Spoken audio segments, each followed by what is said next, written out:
Mến chào cô chú, anh chị và các bạn.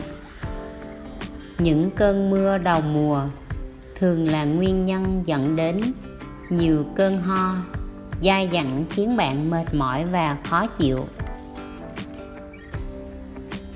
Mật ong gừng có thể sử dụng như phương pháp điều trị cảm lạnh, viêm họng, viêm xoang, đau họng, nghẹt mũi, giúp lưu thông đường hô hấp rất tốt. Một số nghiên cứu được thực hiện ở bệnh nhân bị cholesterol cao trong máu sử dụng gừng tươi có kết quả tương đối tốt. Chúng ta lấy một ít gừng tươi. Gừng và mật ong là hai nguyên liệu dễ kiếm, gia đình nào cũng có. Nó không chỉ có lợi đối với sức khỏe mà còn có công dụng làm đẹp. Rửa sạch với nước lạnh để loại bỏ tạp chất và bụi bẩn. Những công dụng của gừng, mật ong: tăng cường hệ miễn dịch.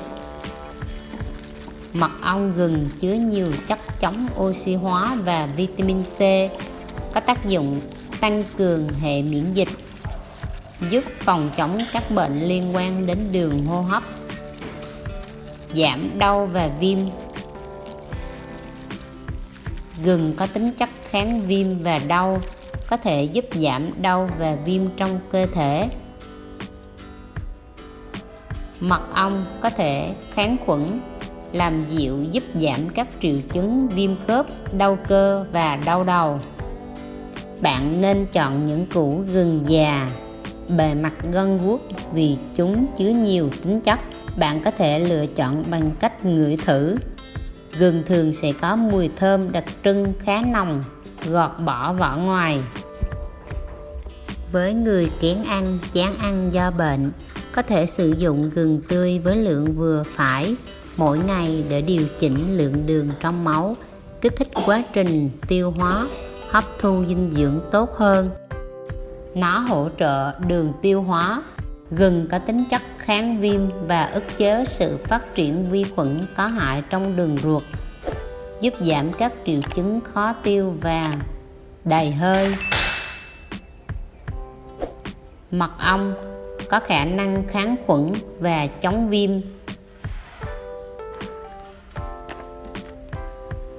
Ngâm baking soda với gừng tươi trong 10 phút.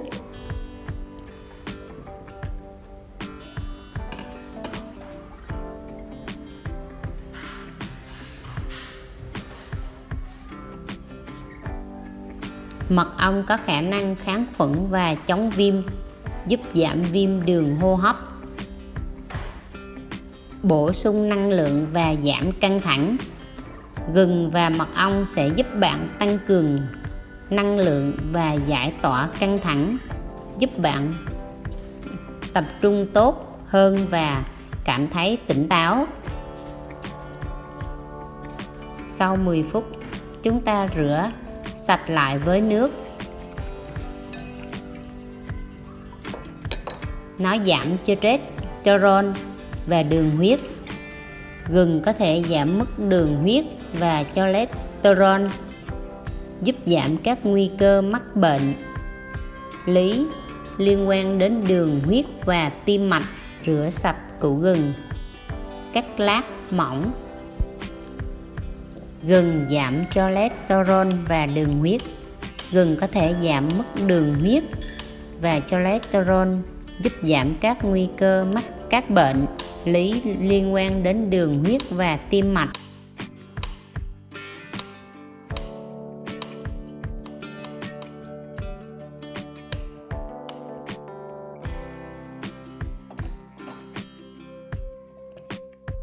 Cho vào máy xay. Mật ong gừng có tính năng chống oxy hóa và kháng khuẩn, giúp loại bỏ mụn và sẹo trên da, làm da trở nên trắng sáng và mịn màng.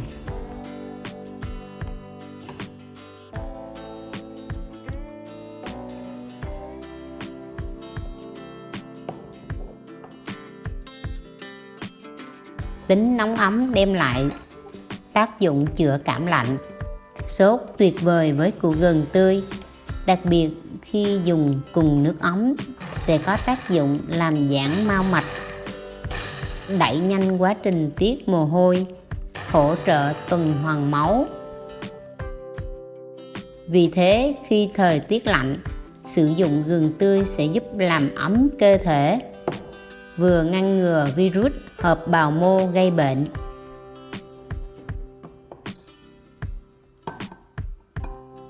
Cho vào lọ thủy tinh sạch. Điều trị về đường tiêu hóa. Tính nóng ấm của củ gừng có tính chất tốt, còn có tác dụng trong điều trị các chứng tiêu hóa như ợ hơi, ợ chua. Vì thế đây là vị thuốc tuyệt vời được dùng để điều trị, khắc phục các bệnh tiêu hóa và các vấn đề về đường ruột. Mật ong. Mật ong có thể kháng khuẩn và làm dịu, giúp làm giảm các triệu chứng viêm khớp, đau cơ và đau đầu. Đổ ngập mật ong vào gừng.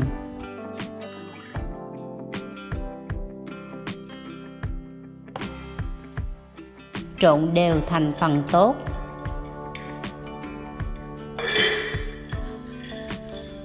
Mật ong có khả năng kháng khuẩn và kháng viêm, giúp giảm viêm đường tiêu hóa, bổ sung năng lượng và giảm căng thẳng. Cho một muỗng nhỏ vào ly, cho một ít nước lọc. Chúng ta thêm nước ấm vào. Khi uống mật ong vào buổi sáng, nó có thể giúp bạn tăng cường sức khỏe, tăng cường năng lượng trong ngày. Trong khi đó, uống mật ong gừng với nước ấm trước khi đi ngủ có thể giúp bạn giảm đau và giúp bạn có giấc ngủ ngon hơn. Để có một cốc mật ong với gừng thơm ngon, rất đơn giản. Bạn nên sử dụng gừng tươi và mật ong nguyên chất với hương thơm hấp dẫn đặc trưng từ gừng và mật ong.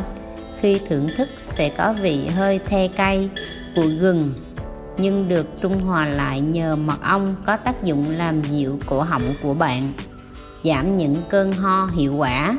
Bạn vừa hoàn thành món gừng ngâm mật ong giúp trị ho hiệu quả với cách làm cực kỳ đơn giản và nhanh chóng. Hãy tham khảo ý kiến của bạn trước khi sử dụng. Vui lòng nhấp nút thích. Hãy khỏe mạnh. Cảm ơn đã xem.